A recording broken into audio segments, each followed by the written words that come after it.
Good evening, folks. It's Diamond with the Oppenheimer Ranch Project, Magnetic Reversal News, Sacred Geography, and Shinrin Yoku, bringing you a grand solar minimum update Thursday, May 18th, around 8:15 p.m. Mountain Time 2023.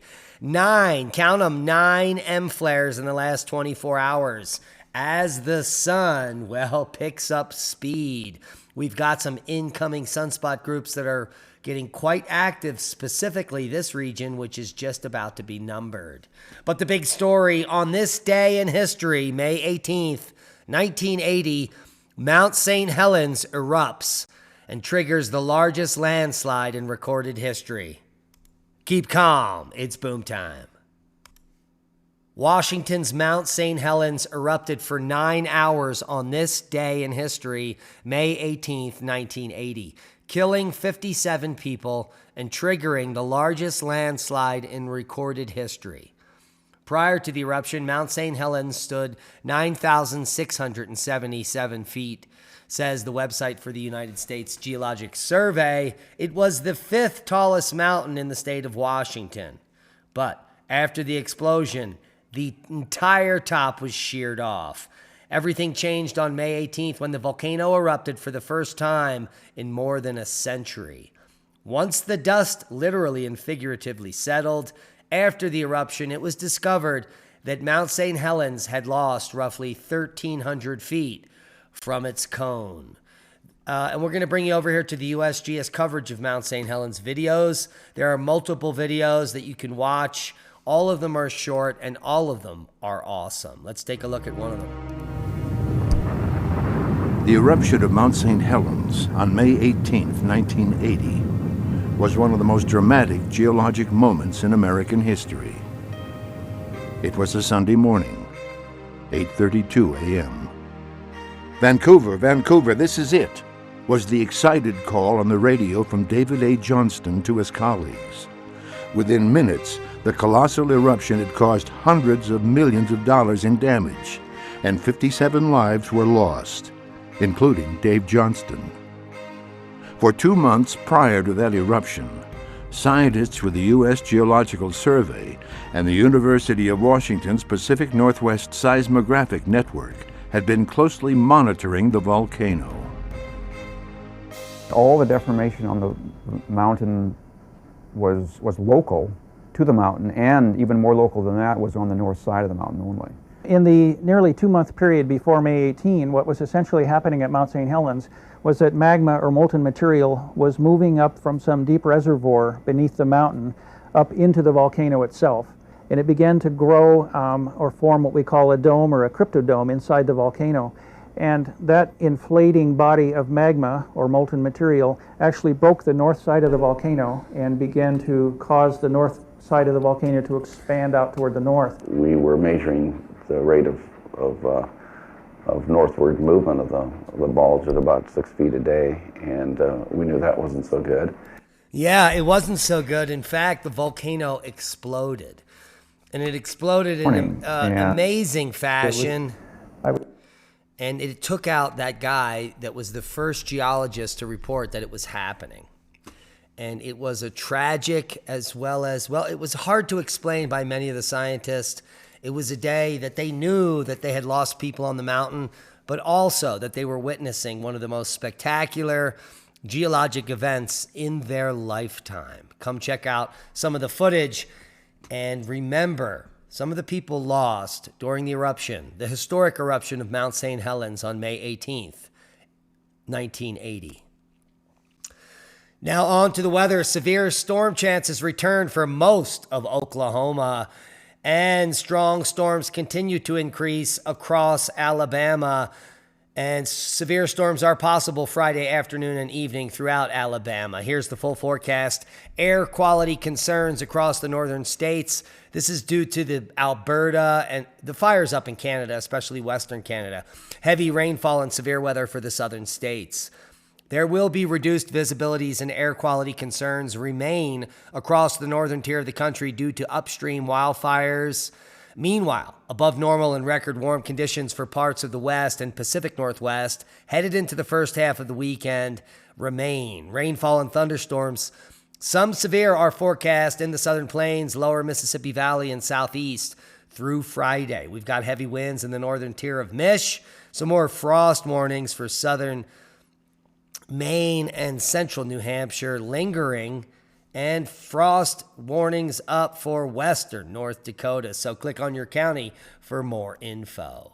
Here is the smoke map, and we will back it up and run it through for you starting now. This is on the 18th, and you can see how there's a massive plume of smoke now in the United States, affecting about a dozen or more states, and that's going to widen when almost 50% of the country is going to be affected by this Canadian smoke by the weekend. Take a look at that. 520 is what we're looking at here, and we'll just pause it for you.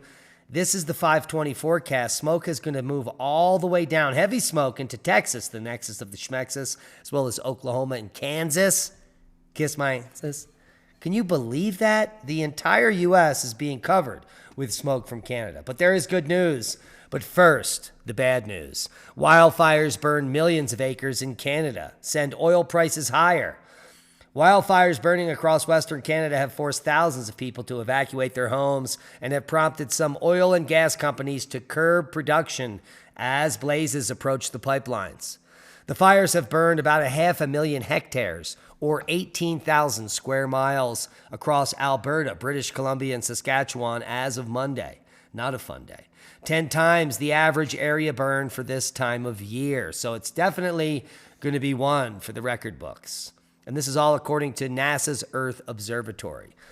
The fires have had notable impact on the region's oil industry, as some drillers were forced to halt small percentage of production in a precautionary measure due to shifting fire conditions. But the good news is that the precipitation models coming out from the GFS are showing heavy precipitation will be coming in the region as of Saturday into Sunday. And that will be the fun day as those fires get quelched. Sunday into Monday and Tuesday and Wednesday, heavy rain and snow in the region, up to 5.5 inches of the goodness falling in the region. So that's good news for BC, Saskatchewan, Alberta, and the fires that are raging up there. There is some heavy precipitation in the forecast for all of Canada, which will quelch many of those fires, and then the alarmists can shut the front door.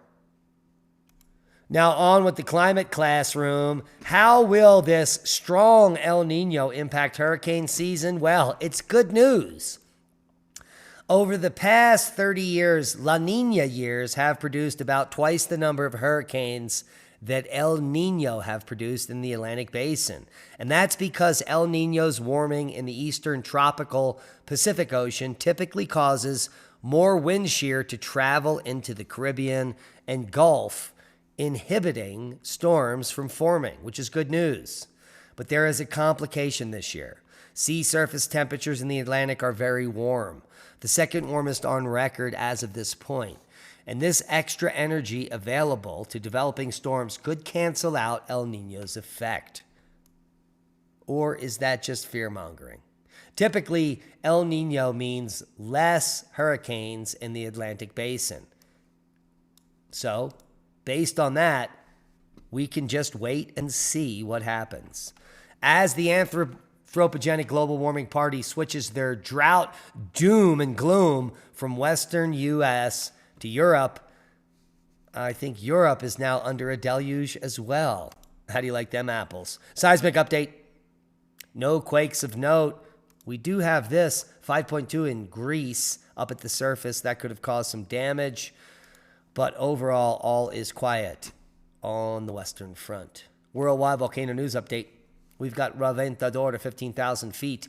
Etna, Popo, Samaru, Sangay, and Sakurajima. Etna has got some volcanic ash advisories, but no significant eruption. Popo's been increasing in significant ways, up to 22,000 feet. Here we can see a picture of the mountain. Violent eruptions continuing to illuminate most of the edifice with glowing lava bombs.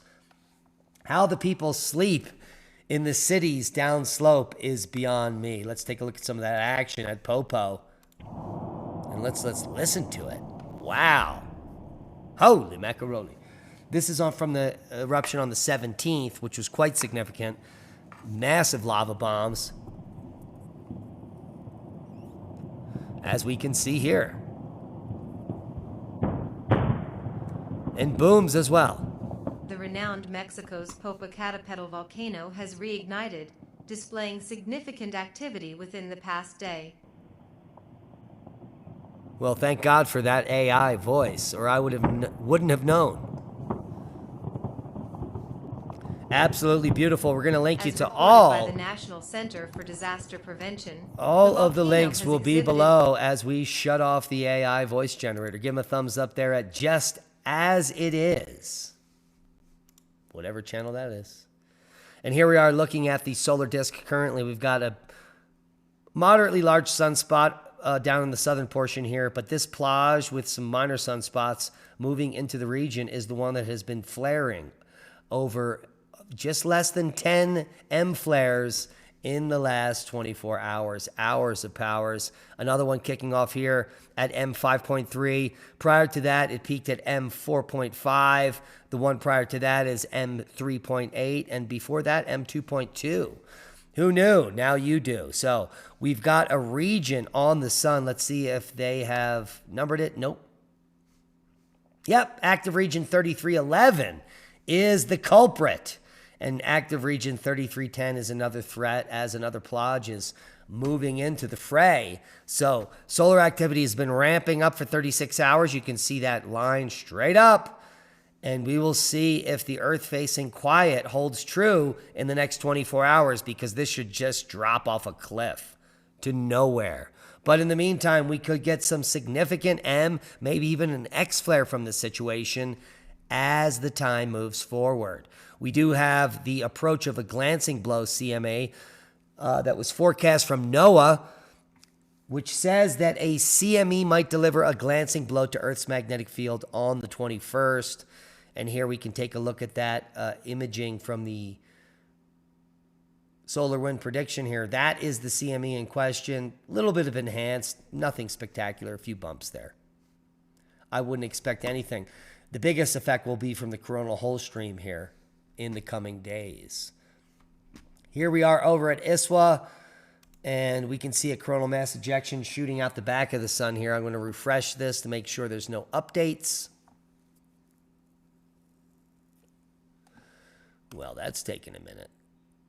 And here we are with the new model, same model. So there are no CMEs headed towards Earth, according to ISWA. Now, here's where you can go to see the moon with the Da Vinci glow. And all that means is in the few days prior to the new moon, you can get this effect where you can see the whole glowing moon, which is a glowing moon boom from the reflection of the moon back off of the Earth back to the moon. Did that make any sense? Well, gaze up into the sky tonight. It's your last night because the new moon's tomorrow. It's a phenomenon that can happen around sunset when a crescent moon is on the horizon, but the outline of a full moon is extremely visible. The Da Vinci glow is a common occurrence and easy to see, especially if you're in a dark sky area like I am. What causes the ghostly full moon effect, sometimes called the old moon in the new moon's arms, is an ancient question illuminated by Leonardo da Vinci, according to NASA. And the answer is light coming from the Earth. Distinct from sunshine, earthshine refers to the light emitted from Earth even after the sun sets. NASA said this light source coming from Earth is about 50 times brighter than the light from the full moon, and that's a boom. When Leonardo theorized about this, Copernicus hadn't even published the theory that Earth evolved around the sun yet. But through an artistic understanding of light and shadow, an engineer's understanding of geometry, Leonardo was able to ascertain when the ashen glow around the crescent moon came from the Earth and the Earth shine. And that's the Earth shine moon boom for this evening. Go out and look up, please. Have you heard New York City is sinking? And it's because of the weight of all the skyscrapers. It's actually sinking at a rate of 1 to 2 millimeters per year, which is faster than any catastrophic sea level rise could ever claim. But according to this article, the composite of the sinking from the weight and the catastrophic rise and climate change and all the things that are made up, it's going to be the end of New York in just a few years. But I do digress. A new study says taking this supplement can reverse biological age by a year. Not only that, many people who have taken it over the last 3 years haven't even been sick. Yes, it's called vitamin D. Go get some. Now, the First Republic CEO on its bank's collapse. Everything changed overnight. Yeah, go woke, go broke. Period.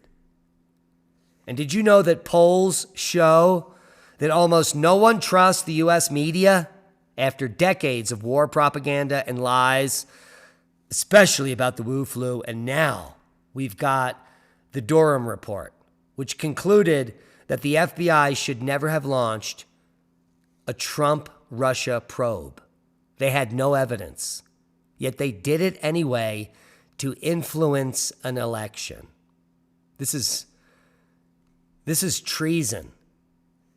And we're going to leave you tonight with the full 316-page Durham report on PDF that you can peruse at your own time to find out about the skullduggery in our government and the collusion with foreign governments.